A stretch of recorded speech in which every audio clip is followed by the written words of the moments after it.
இந்தியாவில் பல்வேறு மாநிலங்களில் ஆட்சியை பிடித்த பாஜகவால் தமிழகத்தில் திராவிட கட்சிகளின் துணை இல்லாமல் ஒரு இடத்தில் கூட வெற்றி பெற முடியாத நிலை உள்ளது.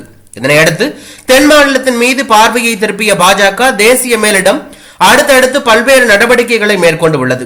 அந்த வகையில் 2014ஆம் ஆண்டு தமிழக பாஜக தலைவராக தமிழிசையை நியமித்தது. அவரின் தீவிர செயல்பாட்டால் பாஜகவின் வளர்ச்சிக்கு முக்கிய காரணமாக அமைந்தார். தமிழகம் முழுவதும் பாஜகவின் பெயர் வேகமாக பரவியது. தமிழிசையின் தாமரை மலர்ந்தே தீரும் என்ற வசனம் பெரிய அளவில் வரவேற்பை பெற்றது. சுமார் 5 ஆண்டு காலம் தமிழக பாஜக தலைவராக இருந்த தமிழிசைக்கு நாடாளுமன்ற மற்றும் சட்டமன்ற தேர்தலில் போட்டியிட வாய்ப்பு கொடுக்கப்பட்டது. இருந்தபோதும் தேர்தலில் வெற்றி பெறாத நிலையில் ஆளுநர் பொறுப்பு வழங்கி அழகு பார்த்தது பாஜக.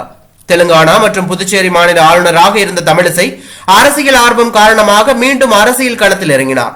நாடாளுமன்ற தேர்தலில் தென் சென்னை தொகுதியில் போட்டியிட்டவர் தோல்வியை தழுவினார். இதனால் ஆளுநர் பதவியும் இல்லாமல் கட்சி பொறுப்பும் இல்லாமல் தமிழிசை இருந்து வருகிறார். இந்த நிலையில் வழக்கம் போல செய்தியாளர்களை தமிழிசை சந்தித்து கருத்துக்களை கூறி வந்தார். இது பாஜக மாநில தலைவராக இருக்கும் அண்ணாமலைக்கு பிடிக்கவில்லை. தமிழிசைக்கு எதிராக பாஜக வார் ரூம் களத்தில் இறங்கி விமர்சிக்க தொடங்கியது. ஒரு கட்டத்தில் ஆத்திரமடைந்த தமிழிசை வார் ரூம் மீது நடவடிக்கை எடுக்கப்படும் என எச்சரிக்கை விடுத்தார். இதனால் அண்ணாமலை தமிழிசை மோதல் வெட்ட வெளிச்சமாக தெரிய வந்தது. இதனையடுத்து ஆந்திரா மாநில முதலமைச்சர் பதவியேற்பு விழாவில் கலந்து கொண்ட தமிழிசையை பொது மேடையிலேயே கடுமையாக எச்சரித்தார் அமித்ஷா. இதனால் சில நாட்கள் அமைதி காத்த தமிழிசை மீண்டும் பேச தொடங்கினார். அண்ணாமலை அதிமுக பொதுச் செயலாளர் எடப்பாடி பழனிசாமியை கடுமையாக விமர்சனம் செய்திருந்த நிலையில் தமிழிசை அறிவுரை வழங்கினார். அரசியல் கட்சி தலைவர்களுக்கு உரிய மரியாதை வழங்க வேண்டும் எனவும் தெரிவித்திருந்தார். இதற்கு பதிலடி கொடுத்த அண்ணாமலை எனது பேச்சை திரும்ப வாங்க முடியாது, இதில் சீனியர் ஜூனியர் என்ற பேச்சே இல்லை என கூறினார். அண்ணாமலை மீதான தமிழிசை பேச்சுக்கு பாஜகவின் ஆதரவாளர்கள் சமூக வலைதளங்களில் தமிழிசையை விமர்சனம் செய்து வருகிறார்கள். தமிழிசை பாஜகவிற்கு செய்ததை விட அவருக்கு பாஜக அதிகம் செய்துவிட்டதாக தெரிவித்து வருகிறார்கள்.